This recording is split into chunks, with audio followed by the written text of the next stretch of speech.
We thought we'd visit one more tree that Queen Elizabeth planted, this time in 2002, Golden Jubilee, and it's a bur oak, which I'm not as familiar with.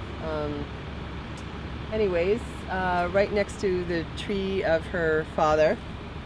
And this is pretty much as close as we're going to get to Rideau Hall today. As you can see, it's just a magnificent building with all kinds of additions and all kinds of interesting architecture to talk about.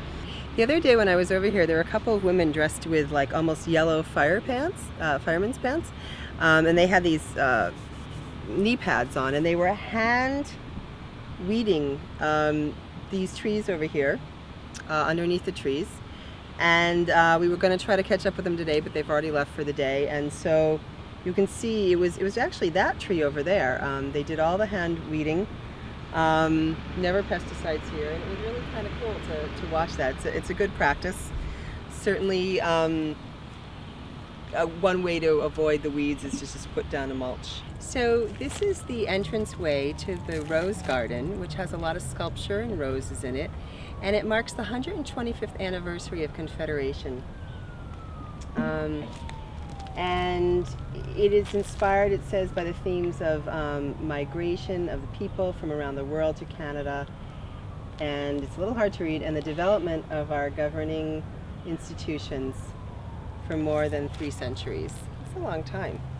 And we see a little bit of area cordoned off here, and I am just betting, I don't know about you, Andre, but I think that this area is going to be where the Duke and Duchess, yes, that's what they're called, the Duke and Duchess, William and Kate, are going to be planting their tree. I bet it's going to be a little bit further down there, almost where that bird is. But we'll have to wait and see till Thursday. Here you have this beautiful long archway of basically Canadian history, and it started before the English were even here in 1608 with the foundation of Quebec City, Jacques Cartier. And so Quebec City just celebrated its 400th anniversary just 3 years ago. And as you can see, we move along through Canadian history to the first land grant of this seigneurial system, which was basically a patronage kind of monarchist feudal system. Then New France is proclaimed. And then Hudson's Bay, which is still fabulous stores, now owned by, I believe, Americans, where, did you know that the gloves for the Vancouver Olympics were actually made in China, thanks to the Americans owning the Hudson Bay store? The Bay, it's called. So you come all the way up here, and then you have Nova Scotia. And we're going to take a really quick run through history, really fast.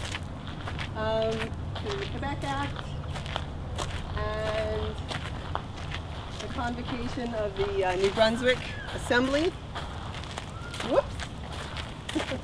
I'm tripping over my Canadian history. And this whole upper-lower Canada thing has always been really interesting to me, because I know it's geographically based, but my God, it has always sounded a little bit elitist upper English and lower Quebecer. I never liked the way it sounded. It always bothered me linguistically, and even though I know that wasn't the intention, sometimes it was the outcome. And sorry if I'm offending any of my Canadian friends by saying that, but it's never been the fairest relationship. And now it's a very interesting one, wouldn't you say, Andre, between English and French Canada? Quebec and the rest sometimes is... You could say that. Yeah.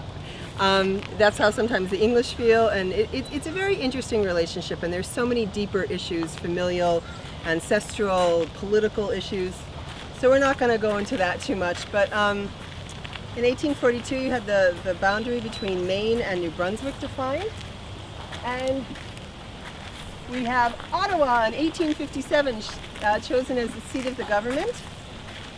And we're almost to Confederation, almost there, 1867. We have the conference in Charlottetown, and I have been to where it was held, to that area, and Charlottetown and Quebec Conference. And as we go through the middle here, the fountain of water and fluidity, of change, of peace, we finally get to the other side where we'll find Confederation.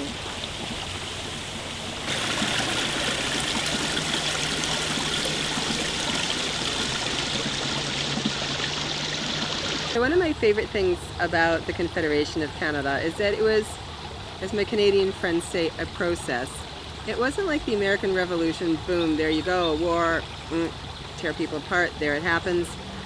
It wasn't a pronouncement, but it was a gradual process of discussion. We want in, we don't want in, we want in, we don't want in. So in 1867, I'm assuming there were just, I think it was just 4 provinces, Andre, that joined. Don't ask about history.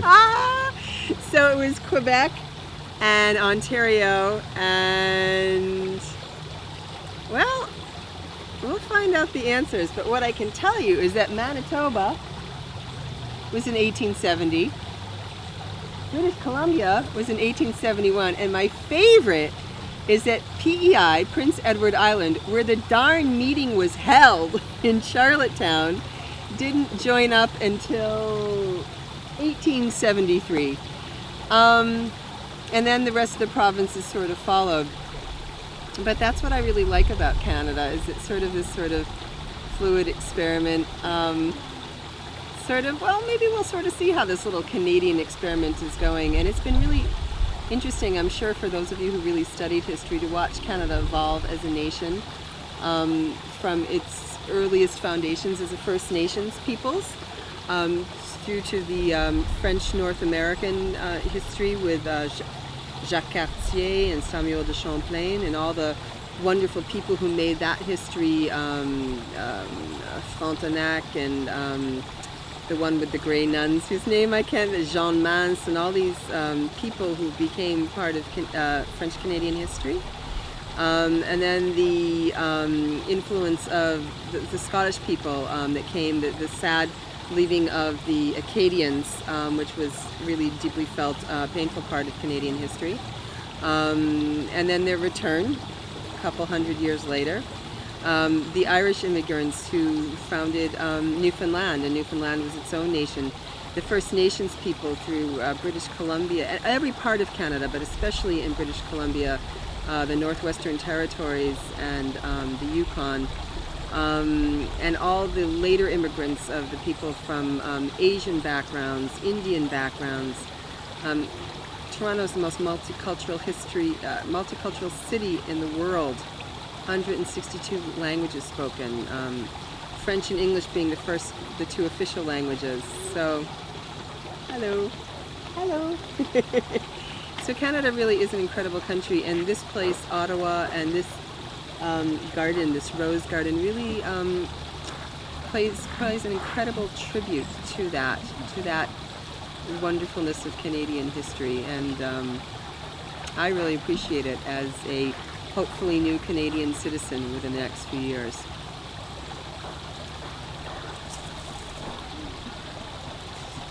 So this is the part I've been waiting for all day, to relax with a nice cool Molson.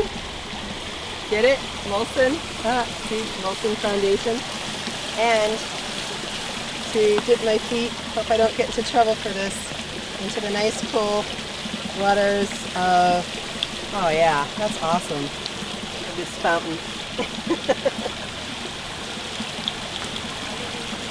Ah, that feels great. Oh, Canada, this is awesome.